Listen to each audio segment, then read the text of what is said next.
Kasian kasian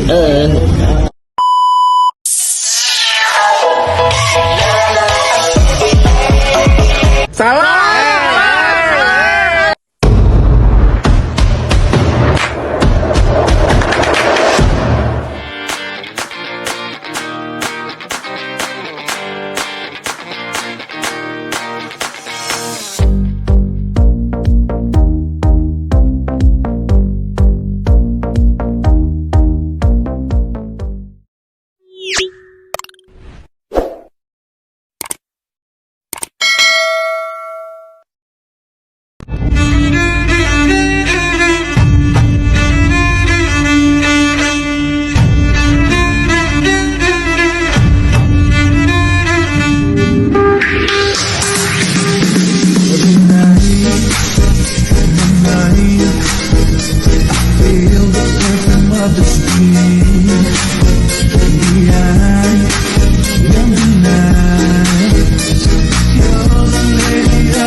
Assalamualaikum warahmatullahi wabarakatuh.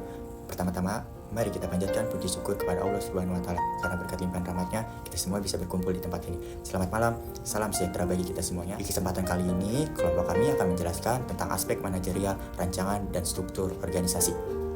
Pengorganisasian dan struktur organisasi. Kata organisasi mengandung dua pengertian, yaitu 1.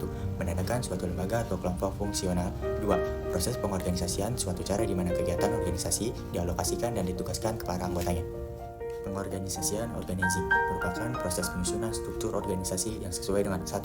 Tujuan organisasi. 2. Sumber daya yang ada. 3. Lingkungan. Aspek utama proses penyusunan struktur organisasi. 1. Departementalisasi. 2. Pembagian kerja. 1. Departementalisasi pengelompokan kegiatan kerja agar kegiatan-kegiatan yang sejenis dan saling berhubungan dapat dikerjakan bersama. 2. Pembagian kerja.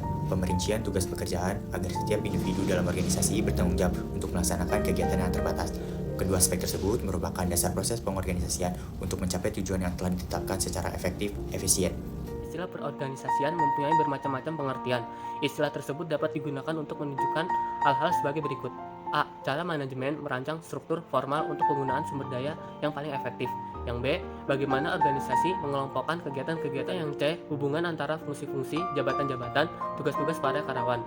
Dan D. Cara para manajer membagi lebih lanjut tugas-tugas yang harus dilaksanakan dan mendelegasikan wewenang yang diperlukan. Proses pengorganisasian dapat ditunjukkan dengan 3 langkah prosedur berikut. Pertama, pemerincian seluruh pekerjaan yang harus dilaksanakan untuk mencapai tujuan. Kedua, pembagian beban pekerjaan menjadi kegiatan yang secara logika dapat dilaksanakan oleh satu orang. 3. Pengadaan dan pengembangan mekanisme untuk mengkoordinasikan pekerjaan para anggota organisasi menjadi satu kesatuan yang terpadu dan harmonis. Struktur organisasi. Struktur organisasi atau desain organisasi dapat didefinisikan sebagai mekanisme-mekanisme formal di mana organisasi itu dikelola. Struktur organisasi mengandung unsur-unsur. Pertama, spesialisasi kerja. Kedua, standarisasi. Ketiga, koordinasi. Keempat, sentralisasi atau desentralisasi dalam pembuatan keputusan. Dan terakhir, besaran atau ukuran satuan kerja. Faktor-faktor yang menentukan perancangan struktur organisasi adalah sebagai berikut. Pertama, strategi organisasi untuk mencapai tujuannya. Yang kedua, teknologi yang digunakan. Yang ketiga, anggota dan orang yang terlibat dalam organisasi.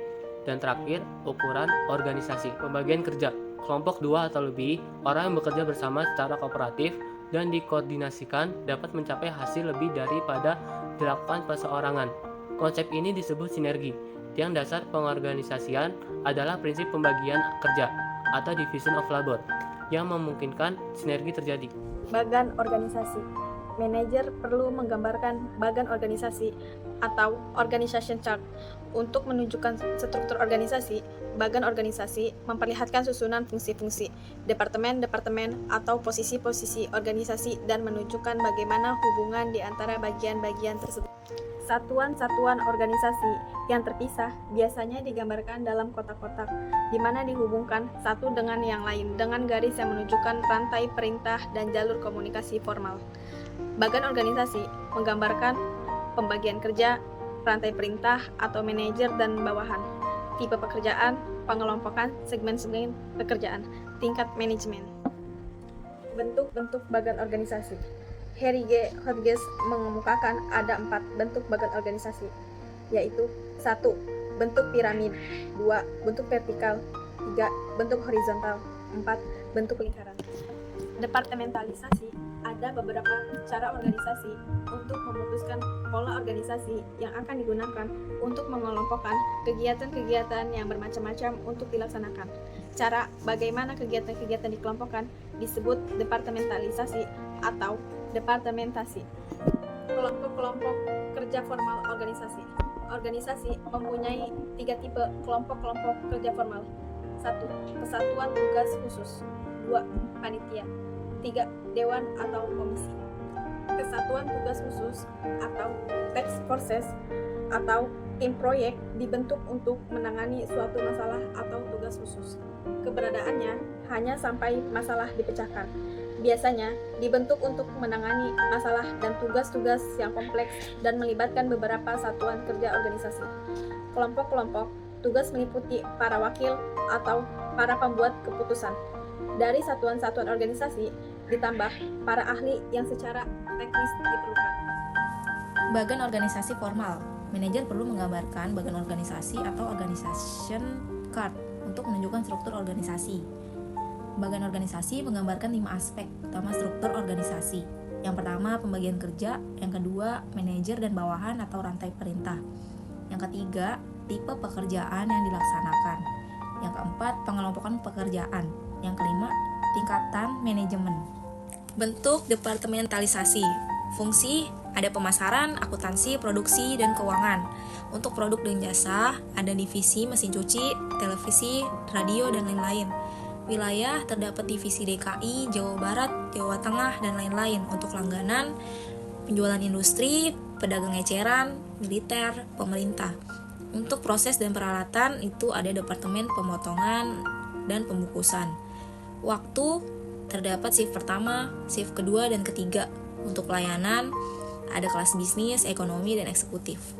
Panitia, kelompok orang yang ditunjuk atau dipilih untuk mempertimbangkan atau mengurus hal-hal yang ditugaskan kepadanya. Dewan, majelis atau badan yang terdiri atas beberapa orang anggota yang pekerjaannya memberi nasihat, memutuskan suatu hal disebut dengan jalan perunding. Koordinasi atau coordination, proses pengintegrasian, tujuan-tujuan dan kegiatan-kegiatan pada satuan-satuan yang terpisah atau departemen atau bidang-bidang fungsional suatu organisasi untuk mencapai tujuan organisasi secara efisien. Macam-macam ketergantungan di antara satuan-satuan organisasi. 1. Saling ketergantungan yang menyatu atau polet interdependent. 2. Saling ketergantungan yang berurutan atau sequential interdependent. 3. Saling ketergantungan timbal balik atau reciprocal interdependent. Rentang manajemen atau span of control. Prinsip rentang manajemen berkaitan dengan jumlah bawahan yang dapat dikendalikan secara efektif oleh seorang manajer atau atasan, atau jumlah bawahan yang secara langsung memberikan laporan kepada seorang manajer tertentu. Faktor-faktor yang mempengaruhi rentang manajemen. Yang pertama, tingkat koordinasi pengawasan dibutuhkan, yaitu semakin kurang koordinasi yang dibutuhkan, rentangan semakin melebar. Yang kedua, perencanaan yang dibutuhkan manajer. Semakin sedikit perencanaan yang dibutuhkan, rentangan semakin lebar. Yang ketiga, bantuan organisasional tersedia bagi pengawas. Lebih banyak bantuan yang diterima pengawas dalam fungsi penarikan, latihan, pengawasan mutu, rentangan melebar. Yang keempat, ada kesamaan fungsi. Semakin sejenis fungsi rentang manajer melebar. Yang kelima, kedekatan geografis. Semakin dekat dengan kelompok kerja tempatkan, rentangan semakin lebar. Yang terakhir, tingkat pengawasan langsung yang dibutuhkan. Semakin sedikit pengawasan langsung yang dibutuhkan, rentangan semakin lebar. Pengertian organisasi. Organisasi mengacu pada lembaga institusional atau kelompok fungsional. Kedua, pengorganisasian merupakan suatu cara pengaturan pekerjaan dan pengalokasian pekerjaan di antara para anggota organisasi sehingga tujuan organisasi dapat dicapai secara efisien atau sempurna. Yang ketiga, proses penyusunan struktur organisasi yang sesuai dengan tujuan organisasi, yaitu sumber daya yang dimiliki dan lingkungan yang melingkupi. Proses pengorganisasian. Untuk Stoner, langkah-langkah proses pengorganisasian ada 5. Yang pertama itu merinci seluruh pekerjaan yang harus dilaksanakan untuk mencapai tujuan. Yang kedua, membagi beban kerja ke dalam kegiatan-kegiatan yang secara logis dan memadai dapat dilakukan seseorang atau sekelompok orang. Yang ketiga, mengkombinasi pekerjaan anggota perusahaan dengan cara yang logis dan efisien. Yang keempat, penetapan mekanisme untuk mengkoordinasi pekerjaan anggota organisasi dalam satu kesatuan yang harmonis. Yang terakhir itu ada memantau efektivitas organisasi dan mengambil langkah-langkah penyesuaian untuk mempertahankan atau meningkatkan efektivitas. Pembagian kerja ada 3. Yang pertama, spesialisasi merupakan hal yang utama. Yang kedua, manfaat spesialisasi dari pekerjaan adalah menyebabkan kenaikan produktivitas.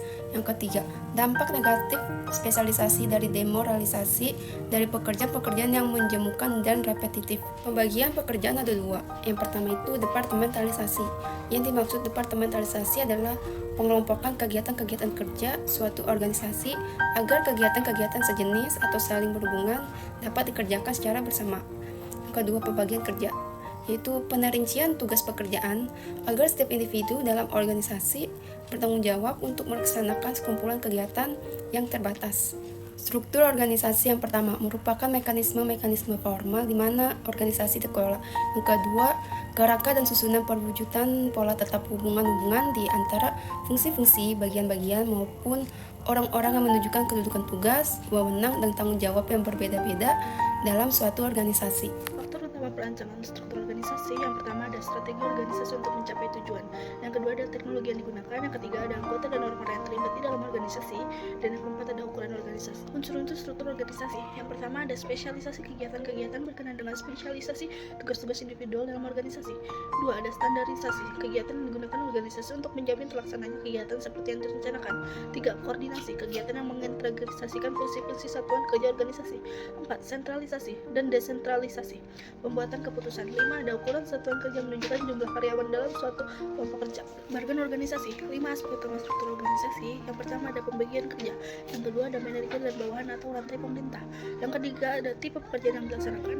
Yang keempat ada pengelompokan segmen pekerjaan. Dan kelima ada tingkatan manajemen kerja. Adapun bentuk-bentuk bagan seperti 1 ada piramid, vertikal, horizontal, dan lingkaran. Departementalisasi adalah proses di mana organisasi dapat memutuskan pola yang digunakan untuk mengelompokkan kegiatan-kegiatan yang bermacam-macam didasarkan pada 1. Fungsi pemasaran, akuntansi produksi dan keuangan. 2. Produk atau jasa seperti divisi televisi, radio, dan lain-lain.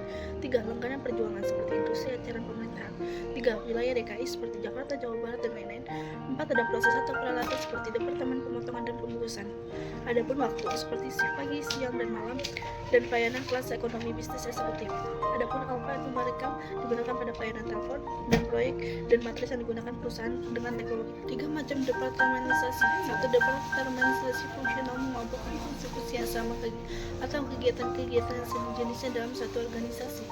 Kebaikannya, menjaga kekuasaan dan kedudukan fungsi utama, menciptakan efisiensi, dan keburukannya terjadi konflik fungsi dan kemacetan tugas dan pandangan yang sempit. 2. Departementalisasi divisional pembagian divisi atas dasar produk, wilayah, langganan, dan proses. Kebaikannya, pekerja dapat lebih mudah dikoordinasi dan prestasi kerja yang tinggi. 2. Kualitas dan kecepatan pembuatan keputusan meningkat. Adapun keburukannya seperti kepentingan divisi ditempatkan di atas tujuan organisasi keseluruhan. 2. Meningkatnya biaya administrasi. 3. Departementalisasi proyek dan matris. Tipe departementalisasi ini adalah campuran. Kebaikannya, 1. Memaksimumkan efisiensi penggunaan manajer fungsional. 2. Mengembangkan keterampilan pegawai, dan 3. Memotivasi karyawan terhadap masalah strategis.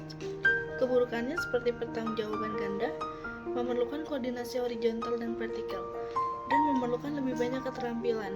Ya, saya mewakili kelompok 6 ingin mengucapkan terima kasih kepada teman-teman semuanya yang telah meluangkan waktunya untuk mendengarkan hasil presentasi dari kelompok kami.